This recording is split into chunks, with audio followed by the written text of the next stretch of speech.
নেশায় আসক্ত হয়ে যুব সমাজ আজ ধ্বংসের পথে, এমনই মত শুভবুদ্ধি সম্পূর্ণ মহলের। তারই মধ্যে সর্বনাশা ড্রাগস এখন কেড়ে নিয়েছে এক তরতাজা যুবকের প্রাণ। বুধবার কুমারঘাট ড্রাগস এডিকশন সেন্টারের নেশার জন্য উন্মাদ হয়ে গলায় রশি দিয়ে আত্মহত্যা করেছে এক যুবক।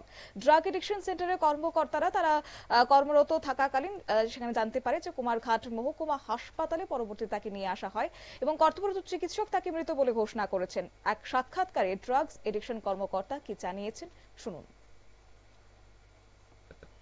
থাকিও এখন বাথরুমে গেছে, টয়লেট তো আইতেই পারে মানুষের। এখন বাথরুমে গেছে, তা বাথরুমে তো এখন তার লগে লগে একটা সেন্টার আছে, কিন্তু বাথরুমে তো এখন তার লগে লগে তো আর কেউ তো বিয়া দুকিয়া যাওয়া যাইতো না।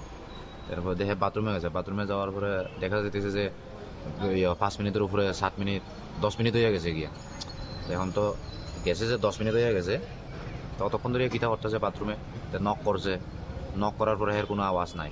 দরজা টান দিছে, ভিতরে লক করা আসলো, দরজা যেটা হ্যান্ডেল আসলো ওই এখানের মধ্যে মোড়া টাইট করে ধরা আসলো। এরপর দিয়ে আরেকটা সাইডের থেকে ঢুকিয়া দেখা যায় যে মানে অল্প নিজে নিজে আত্মহত্যা করতেছে। আচ্ছা, ওইটা কোন সেন্টারে? এটা আমরা ব্রাইট ফাউন্ডেশন। কোন জায়গায় এটা? এসডিএম অফিসের কুমারঘাট এসডিএম অফিসের লাগে। তার বাড়ি কোথায়? তার তো আম্বাসা বাড়ি। আম্বাসা বাড়ি। তো কতদিন ধরে আপনার সেন্টারে আছে? আমার কাছে 4 মাস ধরে। তো এখানে তারা মা বাবারা জানাইছেন? হ্যাঁ জানাইছি, ইয়ে করতেছে তারা। এর বয়স কত হইব? 31 মতন বয়স। 30-31 হইব এরকম। তো হে কি নেশা করতো? নেশা করতো, বিভিন্ন ধরনের নেশা করতো।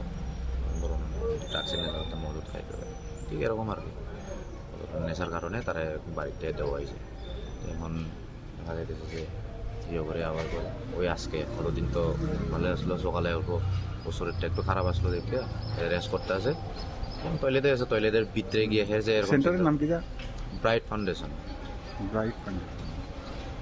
কত বছর ধরে চলে এটা? 3 বছর ধরে চলবে। আপনার নাম কি? আমার নাম জুপিটার। আপনি সেন্টারে কি হন? আমি অথরিটি হিসেবে আছি সেন্টার। সেন্টারের কর্মকর্তারা জানান যে মৃত যুবকের বাড়ি আমবাসা এবং বছর 30-এর এই যুবক নেশায় আসক্ত ছিল।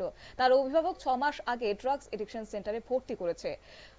আজ সকালবেলাতে সে টয়লেটে যাওয়ার নাম করে টয়লেটে গিয়েছিল। দীর্ঘক্ষণ হওয়ায় তাকে ডাকা শুরু করে জবাব না পেয়ে দরজা ভেঙে দেখতে পায় তার গলায় কাপড় দিয়ে ঝুলছে সে।